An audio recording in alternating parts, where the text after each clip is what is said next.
சரி, அல்லாஹ் மறுமையில தாங்க அல்லாட்ட நம்ம சொல்ல போறோம். இந்த இந்த உலகத்துல யாரு கேட்பா அப்படின்னு நினைக்கிறோம். ஈடிக்கு பதில் சொல்ல முடியாது. அப்ப இவன் கேட்கிற கேள்விக்கே பதில் சொல்ல முடியாது. இப்படி இல்லீகலான ஆக்டிவிட்டீஸ்ல ஈடுபட்டு பொருளீட்டுகிற மக்கள் நன்கு சிந்திக்க வேண்டும்.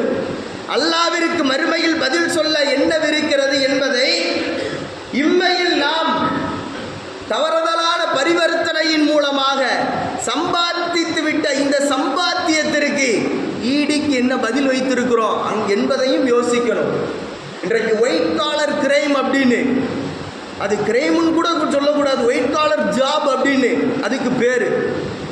இந்த 2ஆம் நம்பரு, இந்த 3ஆம் நம்பரு, இந்த சேட்ரைட் கிரிமினலாக விளம்பரக்கூடிய நபர்கள் எத்தனை நபர்கள் ஆடம்பரமாக சொகுசு பகட்டு வாழ்க்கையில் வாழணும் அப்படின்னு சொல்லிக்கொண்டு அரசையும் அரசு அதிகாரிகளையும் இன்னும் ஒரு நாட்டிற்கு உண்டான சட்டங்களையும் இருட்டடிப்பு செய்து கொடுக்க வேண்டியவர்களுக்கு கொடுத்தும் வாங்க வேண்டிய அளவிற்கு வாங்கியும் உலகத்தில் வாழ்ந்து சாதனை படைத்து என்ன செய்து விட்டீர்கள், என்ன செய்தார்கள் என்பதை எல்லாம் யோசிச்சு பாருங்க.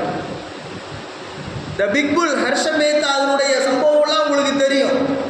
ஆதரவற்று லாக்அப் டெத்தாக செத்து போனா, ஒரு செக்யூரிட்டி சரியான பேப்பர் இல்லை, ஒரு ஆர்பி என்று சொல்லப்படக்கூடிய அந்த பேங்கருடைய ரிசிப்ட் இல்லை, பிஆர் இல்லை, இப்படியெல்லாம் ஏமாத்தி ஏமாத்தி பணம் சம்பாதித்து பெரிய கோடிகளிலும் மில்லியிலும் பில்லியனர்லையும் வாழக்கூடிய வாழ்ந்த மக்களுடைய கடைசி காலம் என்ன ஆனது? தன்னெஞ்சே தன்னை சுடும் என்று சொன்னதை போல எங்க எல்லாரையும் நாம ஏமாத்திரலாம், எல்லாரையும் ஒரு காரணத்தை கற்பித்து நாம சொல்லிவிடலாம்.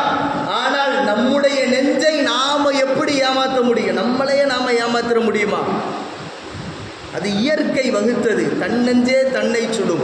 உங்களுடைய எண்ணம், உங்களுடைய சிந்தனை கடுகளவேனும் அறிவு இருந்தால் நாம் எங்கு எதிலே பொருளீட்டுகிறோம், எப்படி